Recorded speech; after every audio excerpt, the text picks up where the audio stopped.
So Texas versus South Carolina was legitimately the biggest game of the year. It's 2v4, and the better team on the day won, I guess. Oh, well, the best player on the floor, Rory Harmon, won. I don't know. I don't know. This was one of the worst basketball games I have ever watched. This is like, I am somebody who, back in the day, when I used to run the BBALL Daily YouTube channel, I would be looking at a lot of historic games so I could compare things historically to now. And this reminded me of watching some NBA, whatever full games I could find from the 1970s in the NBA. The 3 point line may as well have not have existed, because up until 4 minutes to go in this game, there were 10 attempted. Not per team, not for one individual.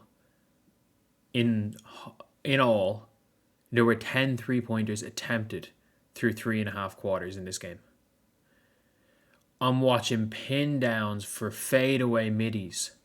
I'm watching 10 dribbles into tough pull-ups, possession after possession after possession. I'm watching Madison Booker, who, by the way, her biggest thing is her physical size and strength. Vic Schaefer deciding that Madison Booker isn't going to set any screens. Like, the easiest way to get Madison Booker open is to have her be a screener. Like, it's one of the easiest ways to get a player open that's being denied, is to use them as a screener. And no, in Vic Schaefer's offense, we have to run these shitty horn sets and pin downs into nothing because, the screener can't get open ever. We don't really even run pick and rolls.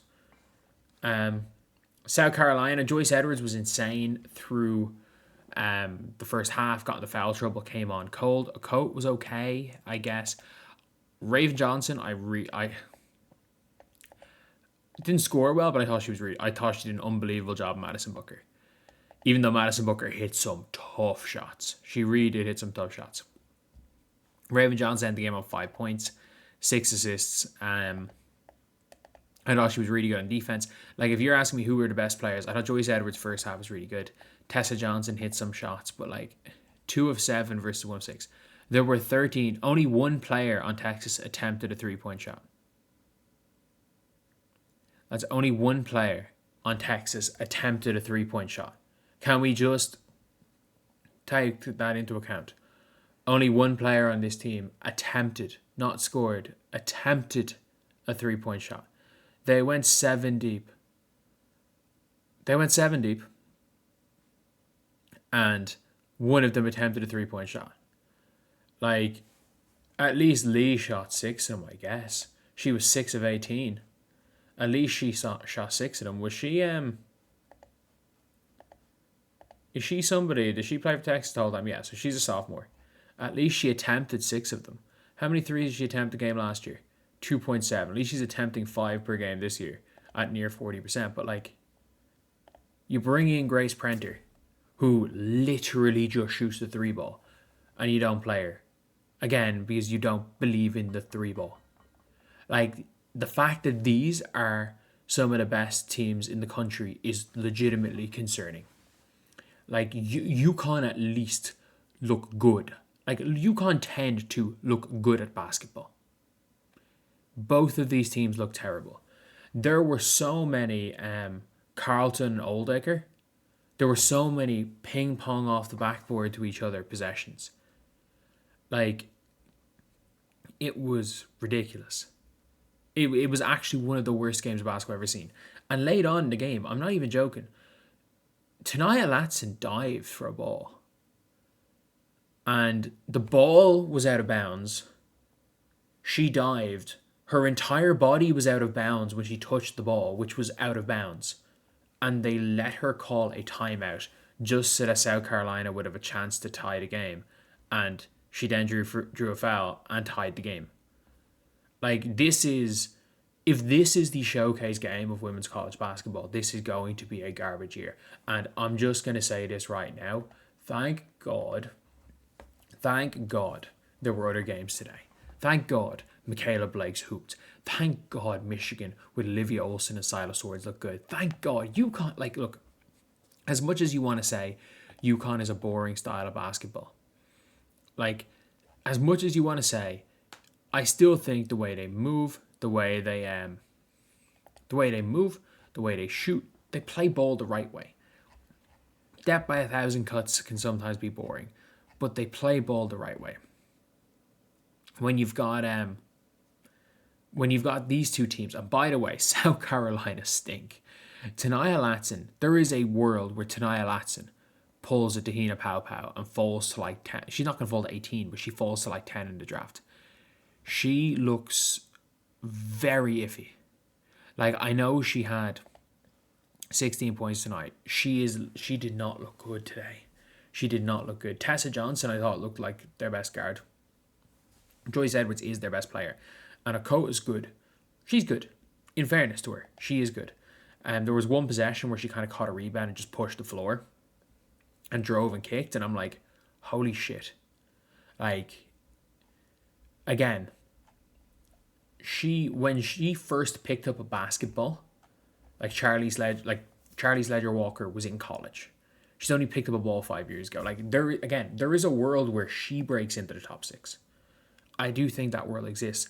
And sometimes I think it might be when she runs hard, like when she caught that rebound and ran, I was like, holy crap. Like, I didn't think she had that type of athleticism. But this was, in my opinion, one of the worst games of basketball I ever remember watching.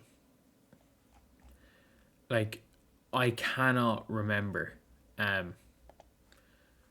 watching a worse game. And this was tactically a bad game. Like, Texas, look, as good as Texas are, they make me hate the sport. It was the same last year. Vic Schaefer's Texas team, watching this team, they make me hate the sport of basketball.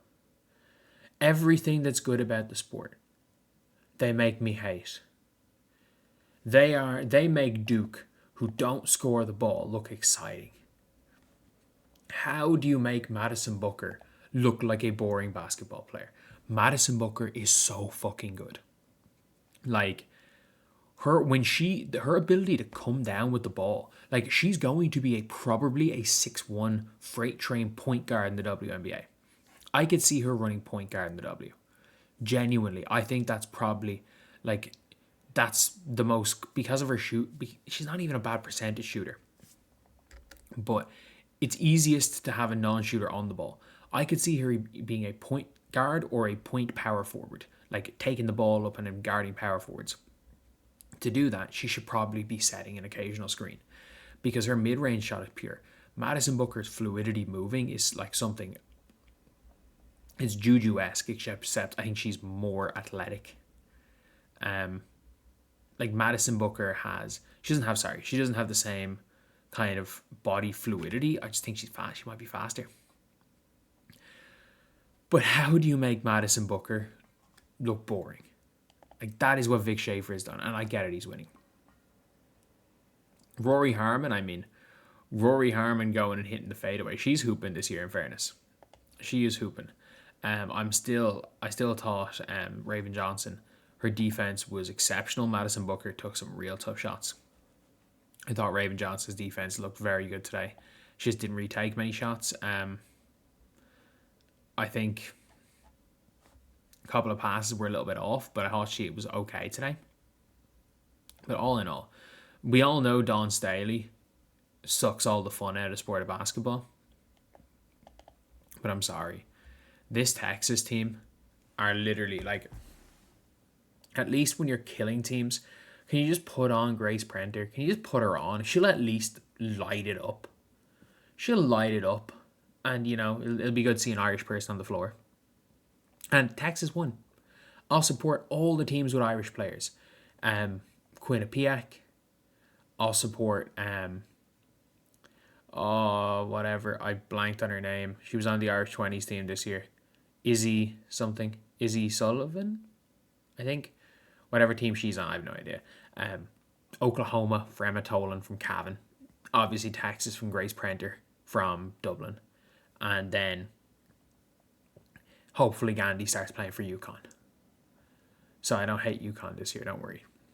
Don't worry, UConn fans. I don't hate UConn. I want to see an Irish player win a national title. So, yeah, it's a real awkward one having to cheer for a team that I think takes the fun out of the sport of basketball. But clearly that's what I'm doing right now. But anyway, that game was awful. I'll see you guys.